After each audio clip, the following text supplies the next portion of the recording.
Good day everyone, I'm Annalyn Bildera and together with my groupmates Colo Canta and Rachel Pedrigosa, we are going to discuss about genes, culture, and gender. So our presentation will revolve around answering these three questions. First is, how are we influenced by biology? Second is, how are we influenced by culture? And the last one is, how are females and males alike and different? Alien scientists were assigned to study Homo sapiens upon arriving on Earth. They randomly sampled two humans. What conclusion would they reach about human nature? So as you can see, there are two samples. Subject 1 is Jessica and subject 2 is Tomoko. Both of them have different characteristics and different location. So Jessica and Tomoko are more alike than different. They share not only common biology but also common behavioral tendencies. They may have different characteristics but they still have something in common. For example, each of them sleeps, wakes up, feels hunger and tears, etc. Their family ancestors understand each other. It means that we may have different customs and culture, but we still share something in common even if we live in different locations, which we cannot live alone. Humans are intensely social. From infant to becoming an adult, we already have differences. For example, since katong bata kata is ginatuluan da sa atong parents nga pag naimuduol sa ato nga wata kaila is dili ta mo uban or di kaya is dili ta mo dawat og pagkaon sa wata kaila. But when we become adults, we join group and conform. So the alien scientists can conclude that humans are converse. They prefer to leave others than to be alone. What we share in common defines our nature as a human. We may have differences, but in fact, we are more alike than different. We're all kin beneath the skin. So genes, evolution, and behavior. The universal behavior that defines human nature arise from our biological similarity. But if we trace our ancestor back 1,000 years ago or more years ago, we are all Africans, according to Shipman. In response to climate change and the availability of the food, early hominids migrated across Africa into Asia, Europe, Australian subcontinents, and the Americas. So it means nga katong mga gikan sa Africa is ga-migrate na sila sa lain lugar kay para mamngita og source of supply. Those people who stayed in Africa had darker skin pigment or called as sunscreen for the tropics. On the other hand, people who moved too far north of the equator evolved lighter skin.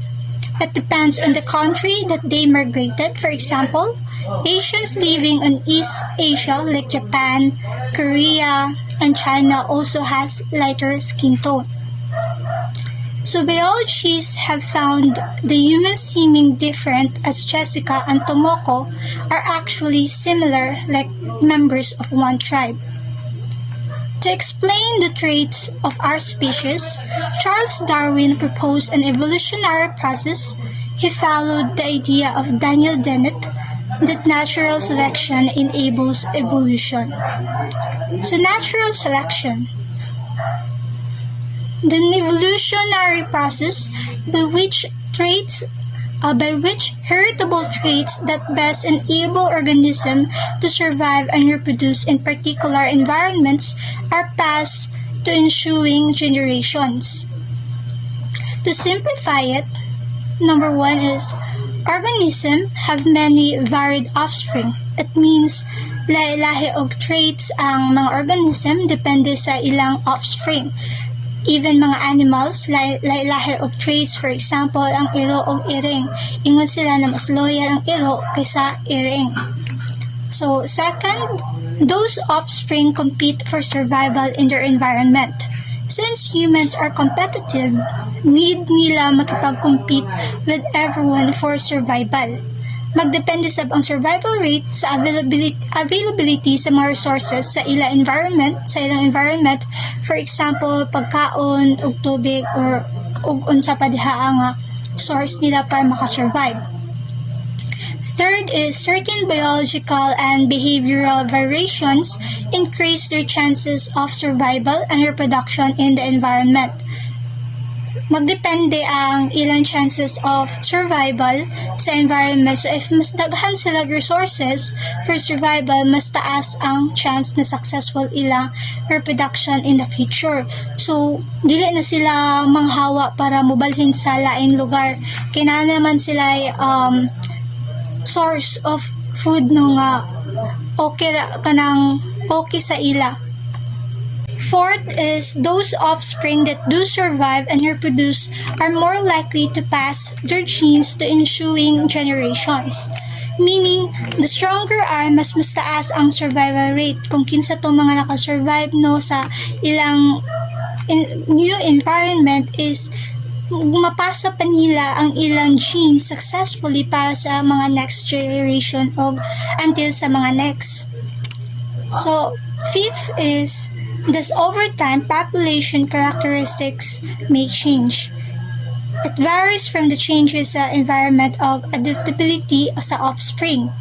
Daghan kaayo na factors ang need i-consider since nag-change man ang location, availability sa resources, mauna nga jud times na need mag-migrate sa mas daghan na resources nga location.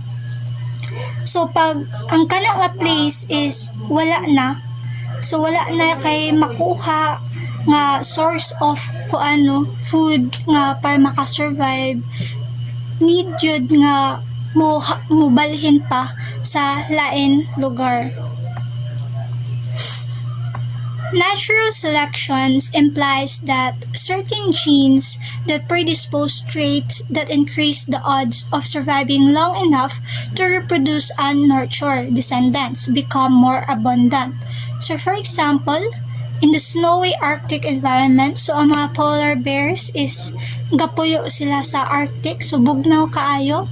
So ang ilang genes kay ga-evolve kay para maka-survive sila or maka-adapt.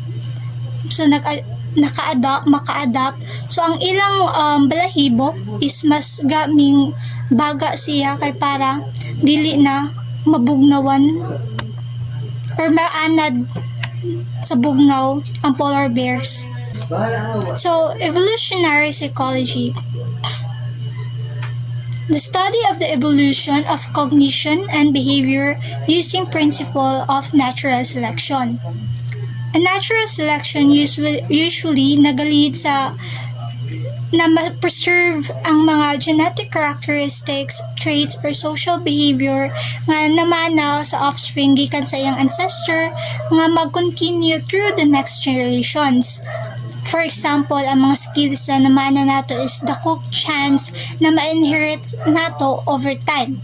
So, other example po sa atong way of living. Kung dili tungod sa atong mga ancestors, dili nato ma-achieve ang improvements sa atong way of living karon. So the evolutionary perspective highlights our universal human nature, meaning ang way of thinking sa ato mga ancestors ug lain pa na mga characteristics is somehow na ma-inherit nato since humans have to survive. We were able to adopt sa lain-lain na changes sa environment which is very advantageous kayo. Unlike sa mga animals na ang level sa ilang brain is na-jud limit, while as human is we can make our own decision. Usually atong mga fears o ambition is connected sa ilang past experiences. So everything nga atong ginabuhat, every human can relate since halos same naman atong mga routine around the world. Uban tao na same og kahadlok while lahi ang uban. Pero at the end of the day, dako rule nga na-portray ang atong ancestors para ma-achieve nato ang world na atong gikapuy-an ron. So even negative emotion like anxiety, depression, loneliness, anger are nature's way of motivating us to cope with survival challenges. So kana no nga mga challenge no gay kita nangita mo itong mga solusyon no nga para ma-cope nato na no nga ato nang ma-overcome nga mga problema. So, the purpose of the heart is to pump blood, notes by evolutionary psychologist David Barash. The brain's ad is to direct our organs and our behavior in a way that maximize our evolutionary success. So, universal human nature, no? We fear immediate and sudden more than greater gradual harm. So, biskan na kita tanan is lahi-lahi o culture nga gigidak-an characteristics pero ga-share gahapon ta ninyo og same nga like fear sa mga sudden no lang sa fear nga sa mga insects, sa fear of heights, sa fear nga mga possible nga mga terrorist attacks or kanang bombing. So unlike sa kanang perminti na lang nga makaharm like smoking, climate change nga kabalo na tangag harm pero wala tay gibuhat nga para ma-stop siya. So biology and gender. So remember when you were in your elementary years, were there any differences in the behavior of girls and boys? We will use gender differences as our primary example to illustrate how biology and culture interact to make us who we are. But first, let's define some of the terms. So sex refers to males and females as two biological categories based on chromosomes, genitals, and secondary sex characteristics such as greater male muscle mass and female breast. So, ang mga lalaki man gud is ga-produce sila og sperm, so nasa like penis. So, ang babae is vagina, so nasa like egg cells ug napoy kakayahan nga mag-bear og bata.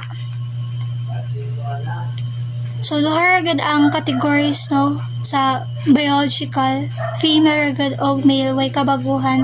Pero sa gender, in psychology, the characteristics, whether biological or socially influenced, that we associate with males and females. Gender is a social construct and generally based on the norms, behaviors, and societal roles expected of individuals based primarily on their sex. So in this society, men seen as masculine while women seen as feminine. So expected rules no sa atong society. So ang lalaki is dapat like isog, moay kanang ga-provide sa family while ang woman is vulnerable. So kani pa lang daan no nga socially constructed siya nga gikan sa atong culture. Pero so napod there sa gender is ang gender identity, kung kinsa gud ta, kung unsa ta.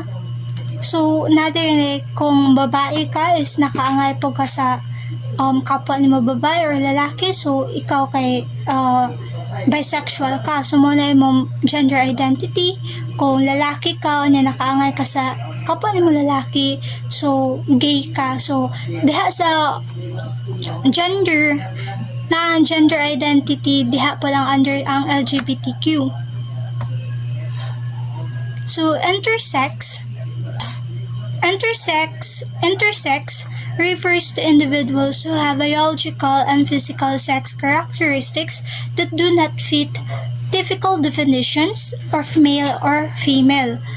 People who are intersex may have variation in their chromosomes, hormones, gonads, or genitalia. This can result in a wide range or different physical characteristics and may be visible at birth or become noticeable during puberty. It is important to note that intersex is not the same as being transgender. as being transgender refers to one's gender identity, while intersex refers to variation in biological sex characteristics. So, intersex is born with combination of male and female sex organs. So, mauna siya no nga, pag gipanganak ka nga babae, nakay breast, pero nakay male genitalia. So, wala kabalo kung asa kadapit kung babae ba ka or lalaki. Mo nang intersex ang tawag ana. Gender fluid and non-binary are terms that describe gender identities that do not fit within the traditional binary understanding of male and female. Gender fluid refers to individuals whose gender identity may shift and fluctuate over time. They may sometimes identify as male, sometimes as female, or sometimes as neither gender. The experience of gender fluidity can vary from person to person, with some individuals experiencing changes their gender identity over a longer period of time and others experiences more frequent shifts. So, mo na kung like bata pa ka is lalaki ka gipanganak pero after mudako na guys, babae na dayon ang imong gender identity na gusto. So, lahi-lahi no, pwede ka nga lalaki ka, pwede po ka nga babae. So, lahi ni siya nga. It is important to remember that gender is a deeply personal individual experience and individuals may have different understandings and expression of their gender identity. Using the correct pronouns and respecting a person's choosing gender identity is crucial in affirming and validating their experience. So transgender, someone whose psychological sense of being male or female differs from their sex. So a trans person may feel like a woman in a man's body or a man in a woman's body. So kanino nga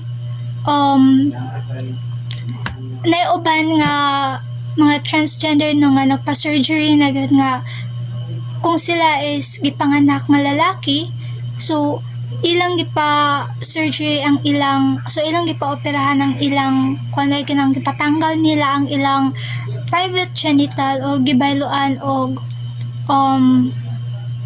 female genital no kay babae naman sila.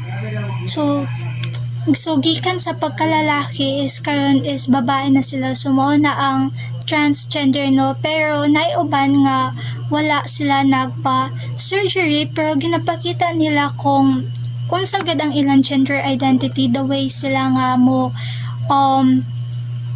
mag-dress, musturya. So mana no, so example ani is si Bruce Jenner. So lalaki siya na nagkaasawa siya si Kris Jenner ug nagkaanak pud siya duha. So but later on, so si Bruce Jenner no, so pila siya ka years nga nagpuyo nga as a man na naminyo pagod siya nagkaanak, pero iya nagang gipagawas ang iyang gusto no, ang iyang true identity nga transgender siya.